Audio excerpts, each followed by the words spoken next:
Hey, good afternoon, everyone. Here I'm in the backyard. Kind of overcast today. Been raining pretty much part of the day, but I'm in here in the backyard enjoying my food forest. Have a lot of trees back here. I have Ramilton, Lanzones, coconut, manga, grapefruit. I have limoncito, jackfruit. I don't know if I mentioned jackfruit, but then papaya, and there's a couple of others. But anyway, have a lot of different trees back here, so I enjoy the fruits. I want to talk about our life in America.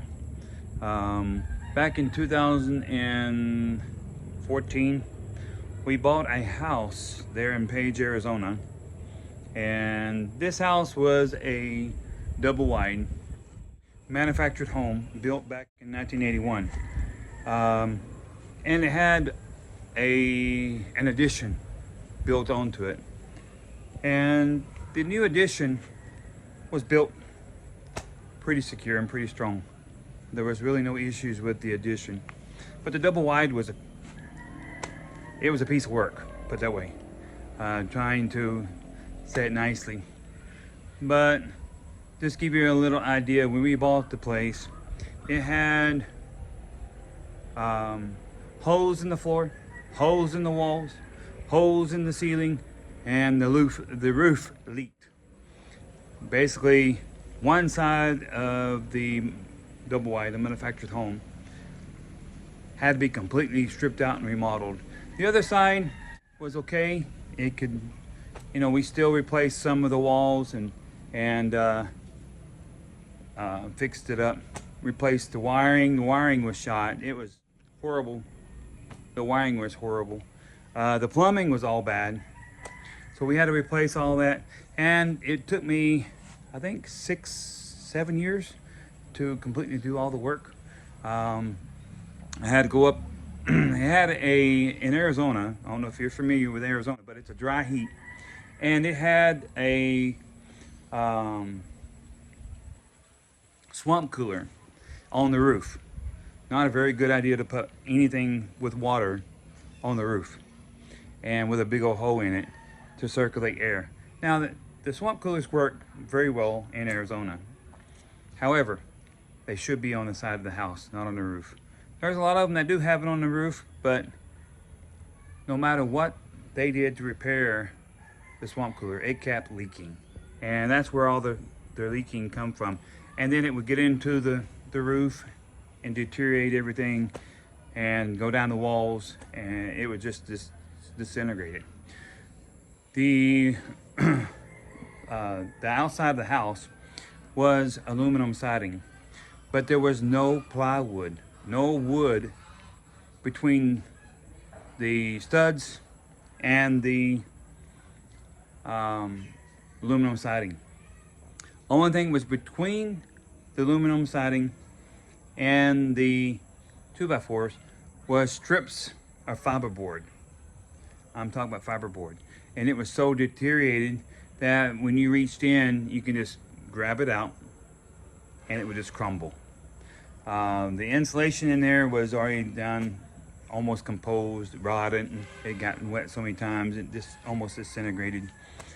So it was a mess. I had to strip out everything. And like I said, it took me about 6-7 years. It was maybe the early part of 22 when I finished, and we bought it in the last part of 2014. So, and we started working on it around the end of 2014, maybe the 2015. But anyway, I worked on it and fixed it up. Stripped everything out and replaced everything that I could. Put a lot of time, a lot of money in it. And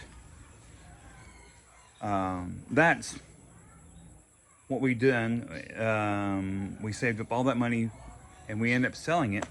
We made a, pretty decent penny. We got basically all of our money back that we put into the place. And so that was good.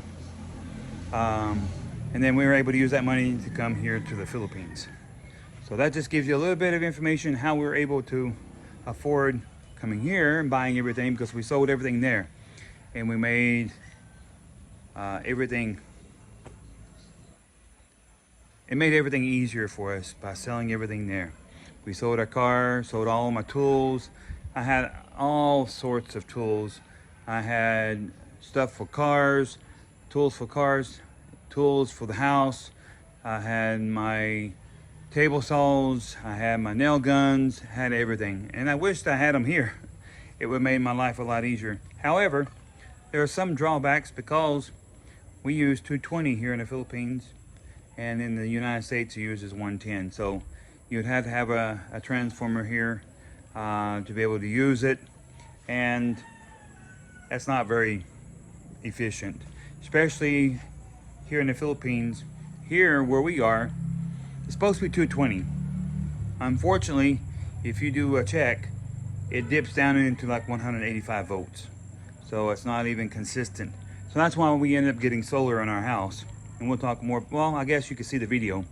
That's why we had some issues too with some things on our solar. But I wanted to get solar so that we would have more consistent power. Not just that, but free energy, because electricity here in the Philippines is very expensive. I thought the United States was expensive. It's very expensive here. So yeah. So I wanted to highlight how we were able to come here and what we did in America from Page, Arizona.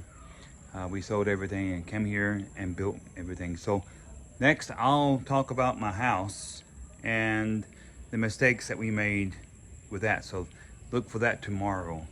But anyway, as always, I hope you like this video. If you have any questions, please feel free to leave a question in the comments. Also, feel free to share our video. And as always, if you haven't already subscribed, please consider subscribing. It's free. And hit the notification bell, because that will allow you to get the notification when the next video comes out. And also, it does us a big favor, because it helps our channel to grow, adds value to this channel. So I really appreciate everything you've done. I appreciate everyone who watches our videos. So thank you so much. It means a lot to me, and it would mean a lot to me if you leave your comments as well.